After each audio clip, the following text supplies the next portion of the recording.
Well, Inter Miami have upset Tigres in the quarterfinals of League's Cup, and they did it without Lionel Messi. Now, I'm going to be honest with you. I thought when Lionel Messi was announced he wouldn't play, it was going to be an uphill battle for Inter Miami to beat Tigres. Tigres is one of the hotter teams in Liga MX. They've been one of the hotter teams in League's Cup in 2025. It wasn't going to be an easy task for Inter Miami to win this game, especially without their maestro, Lionel Messi. But they were able to pull off the upset 2-1 with a little bit of help. But at the end of the day, the least penalized team in Major League Soccer got 2 penalties, converted both chances, and they won the game. So let's talk about the first half.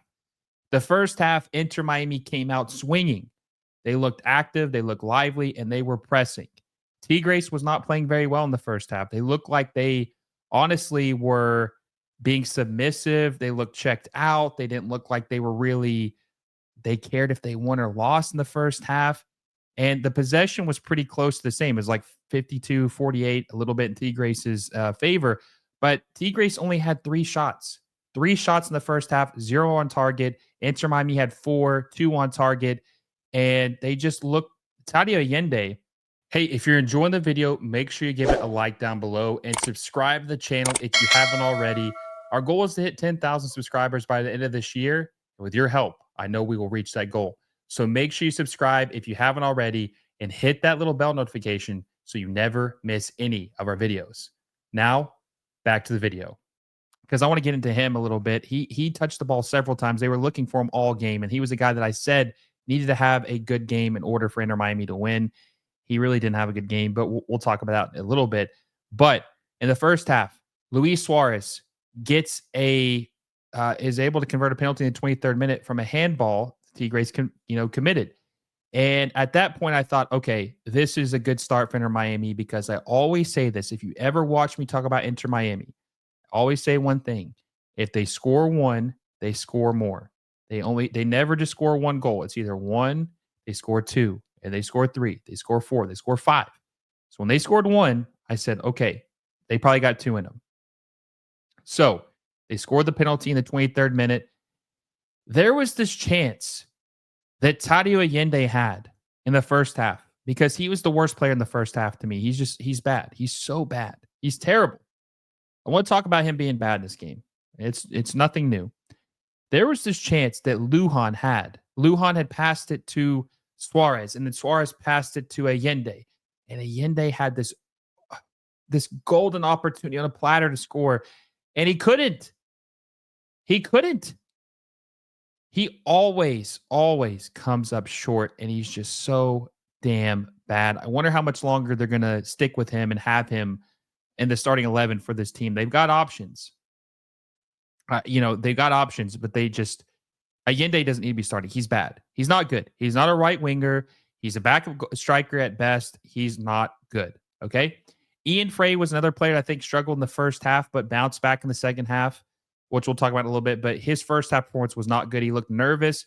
He was making bad decisions. There was one time in the box he had Suarez wide open in the box, wide open. He didn't have his head up. He didn't see him, and probably could have been a goal there too. But he wasn't looking. He looked like he was playing very nervous, very timid in this first half. So Tigres looked bad, right? First half looked terrible. They just were not good. Inter Miami go into the halftime 1-0 with the lead, right? Well, when the first half ended, I saw Mascherano yelling at the ref. Don't know what he was saying, but he was getting into an argument, a scrum with the ref. Second half comes up. I don't see Mascherano. Nothing happens. And they announce and say, yeah, Mascherano was issued a red card. In at the half for what he said in the first half when he came out of the tunnel. So Mascherano was kicked out of the game. Well, then they show, which this is kind of stills the show a little bit, but they show Mascherano up in the stands above the bench, yelling, calling out directions, telling these players what to do.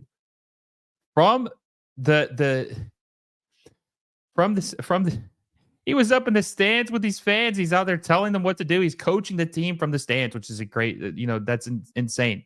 And someone joked and said that he's doing it from the loge, which is funny. And then they just keep panning back to him and showing him in like intervals, like what he's doing.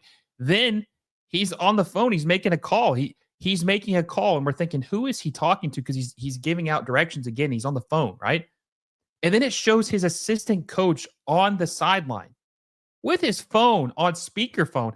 And I'm like, I have never seen, first of all, a coach in the stands on the phone giving out directions, but I've never seen an assistant coach with his phone on the sideline as the acting coach, the acting manager, with his phone on the sideline on speakerphone talking to someone. I've never seen this before. I'll be very curious to see who gets fined, how much they get fined, because I would be very shocked if someone doesn't get fined after that. I mean, there's just no way that no one gets fined for that. No way. You know Tigres is going to make a complaint. I mean, the coach is making phone calls. He's talking to the assistant coach. The coach has his phone out on the sideline.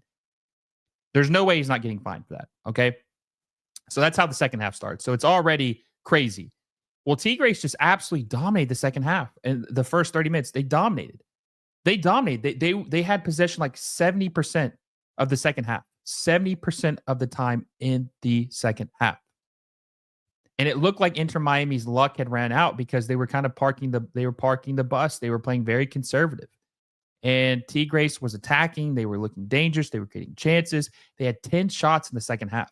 And Miami had 10 as well. But Tigres was really ramping up the pressure. And Inter Miami, because they were pressing so much in the first half, the guys looked gassed. This is an old team, guys. This is a very old team. They don't really have the guys who can who they don't have the horses for the race anymore. They don't have these guys who can run 90 minutes like that, especially with pressing. So I feel like Tigres' plan was to wear Inter Miami out and then try to make a comeback or do their damage in the second half. And I would say it worked out pretty well. They also had almost 3 times as many passes in the second half as Inter Miami. I mean, they were just completely dominating the stat sheet in the first half, or second half, excuse me. And in the 67th minute, Angel Correa was able to get one by Ustari. And then that's when I'm thinking, this is not good. This isn't good. Inter Miami they've already parked the bus. They look gassed. Tigres just scored. This is not good. Tigres is going to end up winning this game, or at least getting it to penalties and maybe winning it that way. I thought the writing was on the wall. And then after that, I would say the 75th minute, it's like Tigres was also exhausted and they weren't able to score again. Then in the 89th minute, Inter Miami was able to get another Rodrigo de Paul. I think he either passed it or someone passed to him. Either way, it went off the defender's hand and they got another penalty. Keep in mind, this is the least penalized team, the team that gets the least penalties for them in MLS. They only had one in 2024, 2025. They've only had one. So they got 2 this game. And Luis Suárez was able to bury it to take the lead 2-1. So then I'm thinking, okay, it's over. It's over, right? Well, then in added time, I think it was like 2 minutes in, maybe 3 minutes in, there was this chance. I don't think it was Correa with the header. I can't remember who it was, but Gignac was waiting for the rebound. There was this header where it flies over Ustari's head, hits the left post, bounces across the line, but somehow doesn't go in. Bounces across the line, doesn't go all the way through, hits the right post, and Gignac was just waiting. He was waiting to clean it up. He was waiting. He's like, I'm going to score this. But then it bounces to the middle, and they were able to clear it or save it. And I was just thinking, oh my God, this is one of the most insane games I've watched. This is just all over the place. The story, it feels like Hollywood wrote this movie. It feels like a Hollywood script with what happened with the phone call in the bench, calling the assistant coach, the double doink off of the goalpost. I mean, it was the adrenaline, the anxiety, everything was just ramped up in this match. And I thought Tigres were about to score in the final minutes to send this thing to penalties, but they weren't able to. Inter Miami were able to win and secure the victory over Tigres, even though Lionel Messi was out injured in this game. And I also have to point out too, I forgot to mention this earlier, Jordi Alba looks like he's injured as well. I don't know if it was an abductor as well or pulled his groin or whatever it was, but he got injured twice. Got injured at the end of the first half. He got injured at the beginning of the second half. They pulled him out for Noah Allen. So we'll have to monitor that and see if he is good. But Jordi Alba, hopefully he's not injured too long. We'll see what happens with him. But they were able to win this game even with injuries and with even a lot of people doubted them, maybe even including me, because Messi was not playing and this team has holes. So they were able to win. They did what they needed to do. They had penalties on their side for once. They never get penalties. This is like the least penalized team in the league. They had penalties on their side tonight for the first time. And these were legit penalties. This is not like they were awarded penalties for no reason. Like these were clear handballs, two of them. Both of them were legitimate handballs. And La Tortuga had his first brace, I think, of the season, if I'm not mistaken. So it was just an incredible performance. We'll see this is they battled against adversity. They won the game. They're going to play the winner of Toluca and Orlando in the semifinals next week. So we'll see who their opponent is. Incredible game, very memorable game, exciting game. Hope you guys enjoyed it as much as I did. You have to let me know who was your player of the match. Let me know in the comment section. Was this one of the most exciting games you've watched in a while? Let me know in the comment section down below. If you enjoy this video, make sure you give it a thumbs up. Subscribe to the channel if you haven't already. Hit the little bell notification so you never miss any of my videos. Until next time, guys, I will see you all soon.